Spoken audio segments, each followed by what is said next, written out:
There is a statistic from the most current national workplace mental health research that I want you to sit with before we go any further. 83% of employees feel comfortable discussing mental health with a colleague they consider a friend. 57% feel comfortable discussing it with their manager, and only 30% feel comfortable discussing it with senior or C-suite leadership. That number drops by more than half as you move up the organizational chart. And here's the thing about that statistic most people miss. The leaders at the top of that chart are not exempt from what the research measures. They are its most invisible subjects. The people who are least trusted with honest conversations about mental health and stress are, by a significant margin, the people who are carrying the most of both. This video is about the help-seeking gap in leadership, why leaders do not ask for help. What does that cost individually, organizationally, and in the long arc of a career? And what changes when the pattern is understood at the clinical level rather than dismissed as a personality trait? Let me give you the full picture of what the research shows, because it is more urgent than most people realize. 54% of managers say the leadership role has negatively impacted their mental health. Nearly half have thought about leaving their jobs because of it. Mental health leave in organizations is surging, and among those seeing the largest increases, more than half cite rising stress levels among managers specifically. Employee assistance programs, the primary mental health resource most organizations offer, have an average utilization rate of 4%, not 40%, 4%. That gap between the scale of the problem and the utilization of available support is not a communication failure. It is not an access problem. It is a trust and identity problem. And at the leadership level, it runs deeper than at any other level of the organization. Here is why leaders do not ask for help. And I want to be specific about this, because the generic answer that leaders are too proud or too busy is both incomplete and unhelpful. The first reason is what I call the competence identity trap. Most leaders arrived in their roles by demonstrating exceptional capability in environments that rewarded individual performance. The entire career trajectory that led to a leadership position was built on the implicit message that you figure things out, you handle difficulty, and you solve problems. Asking for help is not just culturally discouraged in those environments. It is functionally penalized because it signals that you have reached the edge of your capability. Over the years and decades, that message becomes internalized as identity. Needing help does not feel like a circumstance, it feels like a confession. The second reason is what researchers call the fisheye effect of leadership. When you are in a senior leadership role, you become hypervisible. Everything you do, say, and visibly feel is registered and interpreted by the people around you.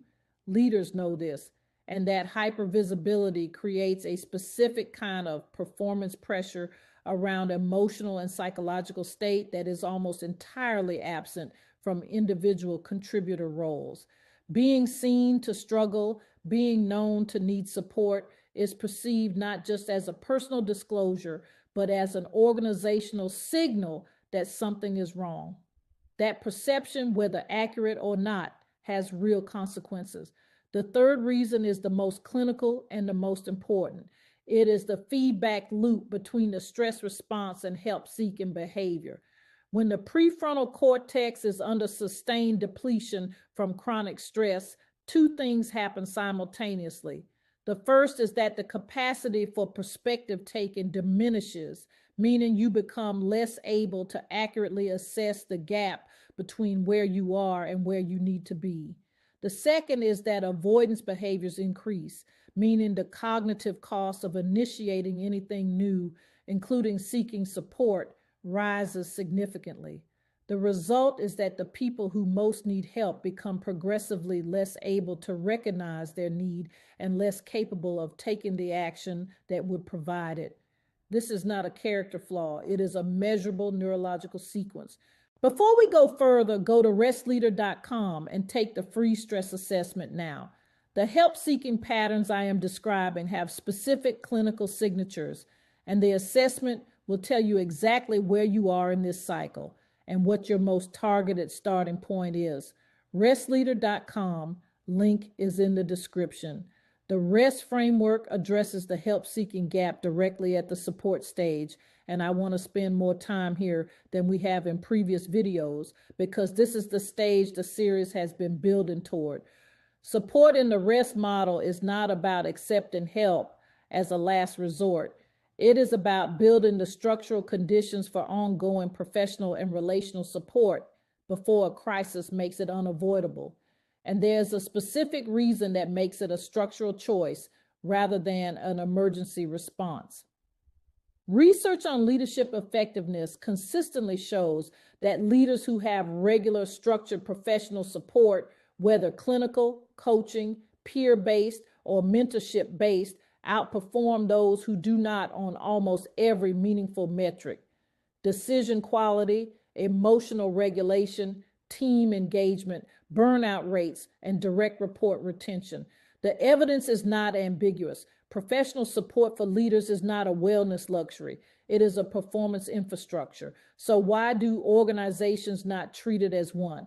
Because the culture of leadership has made help-seeking a sign of weakness rather than strategic intelligence. And that cultural norm is costing organizations far more than the support would. The first change is what I call organizational permission modeling. When a senior leader is known to have professional support, it gives every person below them in the organization permission to do the same without shame. The utilization rate of mental health resources does not change through communication campaigns. It changes through culture, and culture in organizations is set from the top. A leader who models help-seeking changes the organizational norm more effectively than any EAP marketing campaign. The second is decision quality under sustained pressure. Leaders who have regular emotional process and support make measurably better decisions under sustained high-stakes conditions than those who process emotions alone, because unprocessed emotional load occupies prefrontal resources that are needed for judgment. When the load is processed, the resources are available. It is that mechanical and that significant. The third is career longevity. The leaders who sustain high-level performance over decades built intentional support structures into their professional lives and treated them with the same strategic seriousness they gave their operational decisions. That is not a coincidence. It is a pattern that repeats across every longitudinal study of sustained leadership effectiveness. I want to close by naming something that this entire series has been circling. Every video in this series has given you clinical language for what leadership stress costs: the decision fatigue, the invisible load, the burnout cycle, the emotional tax, the middle manager crisis, and the AI anxiety. All of it has been about recognition, about naming accurately what is happening so that it can be addressed precisely rather than endured blindly.